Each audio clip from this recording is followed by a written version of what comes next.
Next, we have Isaac Felsher, CEO and co-founder of Algae Singularity. Impossible to pronounce my name, I know. We'll talk about that. Okay, so I'm here representing Algae Singularity. Our mission is to enable sustainable life in space, and we're working together with partners from the United Arab Emirates. The challenges of sustainable life are plentiful. Some were discussed already today. Algae technology has the potential to tackle most of these challenges. It generates oxygen. It can be a superfood. It can be a biofuel, purifies air. But the question is whether it can also tackle maybe the greatest medical challenge of them all. And I'm talking, of course, about cosmic radiation. So in today's technology, you can see there on the left, aluminium basically does block some of cosmic radiation, this high energized particles, but it also creates secondary radiation. So today's technology basically does not really enable sustainable life. And oops, one back maybe. Okay, I'll just skip one. And this is data you got from NASA and from JPL, which basically shows that any stay in space of above 6 months is virtually impossible, and there's too much of a health risk. So we have to find the technology to tackle this challenge. So what we're offering, if it comes in, we call it this Celebra. Wait a minute, there's some problem with the presentation. Anyhow, we're talking about a photobioreactor, which generates oxygen, obviously. It also sequesters CO2. So these are another two serious issues in space. And we're also, no, sorry about that. Okay, something's missing here.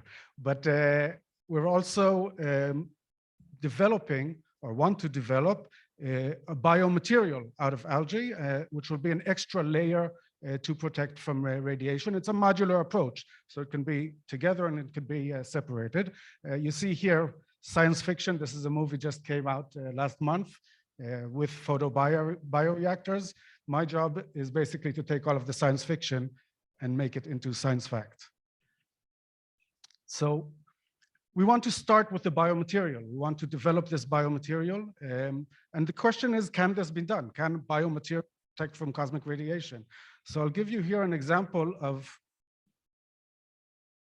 yeah, this is a case study, something I was looking into just in the past few weeks, that a researcher from Johns Hopkins, he took the fungi, which was flourishing in the Chernobyl area, and he discovered that melanin was the protection, gave protection to the cell's DNA, and he developed an experiment sent to the ISS, which from what I understand is quite successful. Later on, Northwestern has developed a synthesized version with melanin together with selenium.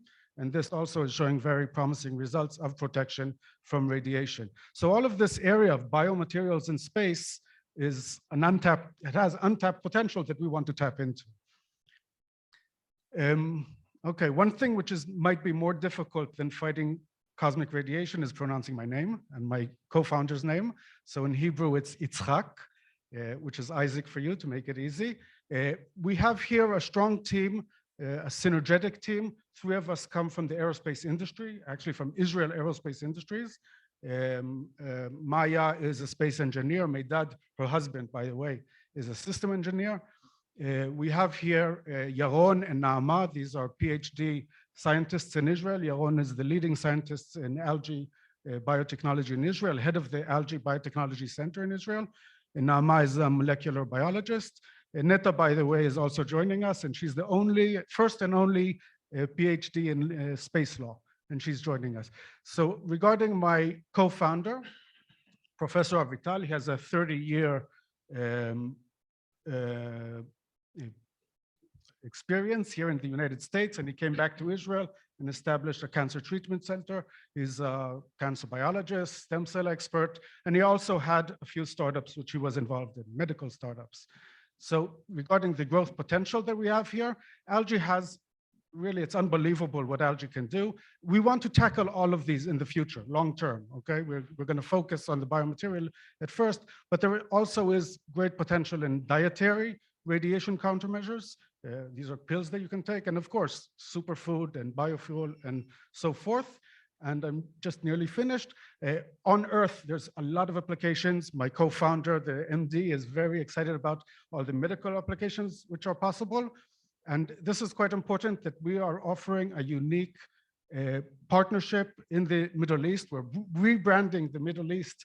We want to achieve peace in space, let's call it. Starlab Oasis is a nanoracks company based in Abu Dhabi. We're in touch with them. We signed already an LOI, and we plan together to tackle or to approach the UAE Space Agency with their Mars 2117 program, hopefully getting into some kind of a long-term R&D program with them.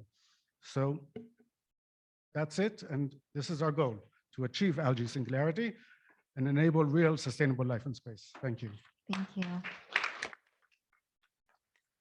We have time for one question. You talked about the problems of secondary radiation in the current solutions. Right. What does your solution do to overcome that? And how is it better? First of all, to be honest, a photobioreactor by itself, because it has a water medium, blocks all cosmic radiation. Okay, it's a matter of how much water you have over there. So this will tackle this issue of secondary radiation. Also, there should be a gap between the aluminum and the photobioreactor or our Silivra solution, which can have storage, for example, and that also can slow down and tackle these secondary radiation.